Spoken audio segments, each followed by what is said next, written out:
সে আবার প্রার্থনা করছে in the name of the Jesus, বলছে মাথায় হাত রেখে। কোন প্রার্থনাটা ঠিক? তার হাতটা আপনার মাথায় পড়া ঠিক? আমার মনে আপনার হাতটাই মাথায়, নিজের মাথায় রাখা উচিত। আমি প্রার্থনার সময় কি বলছিলাম? আপনি একটা হাত মাথায়, একটা ছাতিতে রাখুন, বলি না? আপনি যদি পাপাত্মায় থাকেন, আপনি যদি মন্দের মধ্যে থাকেন, আপনি নিজে ভোগান্তি, আমি তার দায় নেব না। কেবল আমি শরণার্থী, আমি কেবল আপনার প্রতিনিধি, প্রভুর কাছে শরণ হয়েছি। আমি আপনার উপরে ছেড়ে দিয়েছি। আপনি কাকে খুন করেছেন, আপনি কাকে মার্ডার করেছেন, এই হাত দিয়ে, বলি অস্ত্র দিয়ে না হলেও বাক্য দিয়েও কাকে আমরা আঘাত করেছি, সেটা আমাদের হাতে লাগে রক্ত। কেন? সেই হাত দিয়ে আমরা তাকে আঘাত করেছি। আপনাকেই বলছে আপনার হাত আপনি মাথায় রাখুন। আপনারাই রেখেছেন না? তাই বলি আমাদের প্রত্যেককে এইটা জানা উচিত যে প্রভু তিনি অভিষিক্ত এবং তিনি মহিমান্বিত। তিনি সেই পবিত্রতায়, তিনি সেই অগ্নিবাণে আমাদেরকে অভিষেক করেছেন, আমরা যেন আর রক্ত মাংসের দিকে না থাকি। তাহলে বলবেন খ্রিস্টানরা তো অনেক কিছু খায়। আমি কিছুক্ষণ আগে বলছিলাম একটা বোনকে, ওই যে কোথায় লালগড় থেকে এসেছে, রোমান ক্যাথলিক একজন আছে, বলছি এমন না বলো আমাদেরকে, খ্রিস্টানরা গরু খায়, খ্রিস্টানরা ছাগল খায়, শুয়োর খায়, সব খায়, আমরা খ্রিস্টানদের মধ্যেই নয়। তারা কেন? প্রভু বলে না এটা? প্রথম আজ্ঞায় বলছে যে আমার সাক্ষাতে তোমার অন্য দেবতা না থাকুক। আবার বলছে পঞ্চমে পিতামাতাকে সমাদর করিও, ব্যভিচার করিও না, নরহত্যা করিও না।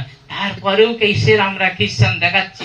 আমরা না ধার্মিক, আমরা না ধার্মিকতায় চলি, আমরা না পবিত্র আত্মায় চলি। আবার বলছি যিশু নামে সবগুলো পড়ে যাচ্ছে। এটা করবেন না। নিজেরা প্রার্থনা করুন। প্রত্যেককে নিজেদের বুকের পাটাকে শক্ত করুন। প্রভু আমার সঙ্গে আছেন, আর তিনি থাকবেন। তিনি চিরস্থায়ী আমার সঙ্গে আছেন যতদিন আমি এই পৃথিবীর খেলাঘরে থাকবো। অতএব আমরা না ভরসা কারো করি। সময় পেতে চার্চে অবশ্যই আসতে হবে। কিসের জন্য? অক্সিজেনের জন্য। যখন অক্সিজেনের অভাব হয়, হসপিটালে যায়, ডক্টর বাবু মুখে অক্সিজেন লাগিয়ে দিয়ে বলে একটা ইঞ্জেকশন দিয়ে এখন ঘুমোক, অক্সিজেনটা মাঝে মাঝে দেবেন, মাঝে মাঝে দিতে বলে। সেরকম চার্চে আসবেন, মাঝে মাঝে অক্সিজেনটা নিয়ে যাবেন। যদি অক্সিজেনটার ঘাটতি হয়ে যায়, তাহলে কিন্তু আবার ঘেরবে সেই আত্মাটা। ঠিক কিনা? হ্যাঁ, এটা হচ্ছে সেই। তাই বলছে বুকের পাঠা শক্ত রাখুন, বিশ্বাসে ধার্মিকতার ফল প্রতিফলদাতা ঈশ্বর তিনি দেবেন। কিন্তু সেই বিশ্বাসের আপনি ফল পাওয়ার আশা করুন, প্রার্থনা করে যান, আশা করুন। যত লোক ব্যক্তি থাক অসুস্থ, প্রার্থনা করুন। যে যাই হোক, যে যার ধর্মে থাক, ধর্ম তার কাছে কর্ম। আপনার ঈশ্বর পরিবর্তন আপনাকে করতে দিয়েছে, আপনাকে বিচার করতে দেয়। ঠিক কিনা? এখানে আমরা দেখি। তারপরে আমরা 17 পড়ি।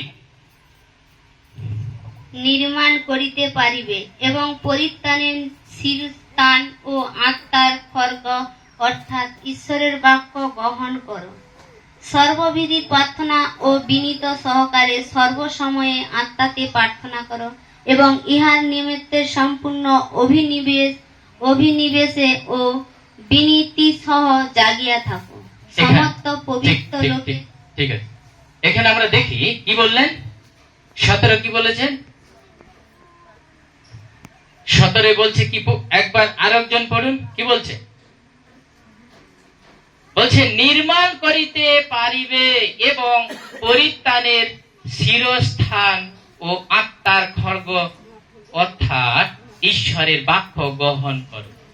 কিসে নির্মাণ করতে পারবে বলছে? কিসের দ্বারা নির্মাণ করবে বলছে? কিসের দ্বারা নির্মাণ করতে পারবে?